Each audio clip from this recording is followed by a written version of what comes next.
Milinciana ammuttonata, ortaggio oblungo di colore nero o violaceo, imbottito di aromi e condimenti leggeri e delicati, come il caciocavallo e l'aglio, e cotto nella salsa di pomodoro, da consumarsi previa dieta di pane e acqua per almeno un mese. Ingredienti: quintalate d'aglio, cascavaddo a tignitè, foglie di mentuccia, per poi non dire che non ci sono verdure, nel senso che non c'è niente di verde, salsa di pomodoro a tecca pigliatilla, olio fitoso QB, contatore Jaeger, idraulico liquido. Prendere una milinciana, praticare su di essa delle incisioni e ammuttare i condimenti verso l'interno, assicurandosi che i 3 quintali di aglio siano subdolamente ben nascosti nel cascavaddo.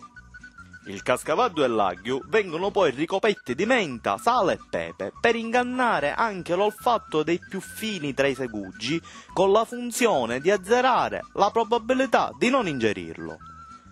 La milinciana ripiena viene poi fatta saltare su una padella china d'olio, possibilmente già utilizzata per cuocere precedentemente altri alimenti e donargli quel sapore ambiguo e plurivalente, olio fetoso.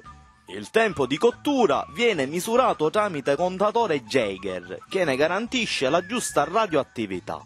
Quando la milinciana inizia ad assumere la forma di un fungo atomico, nella stessa padella si scatafolla sopra la salsa fresca di pomodoro e si cuoce fino a quando il composto non assume la forma dello stige, con le correnti di lava che ribollano attorno alle anime delle milinciane defunte.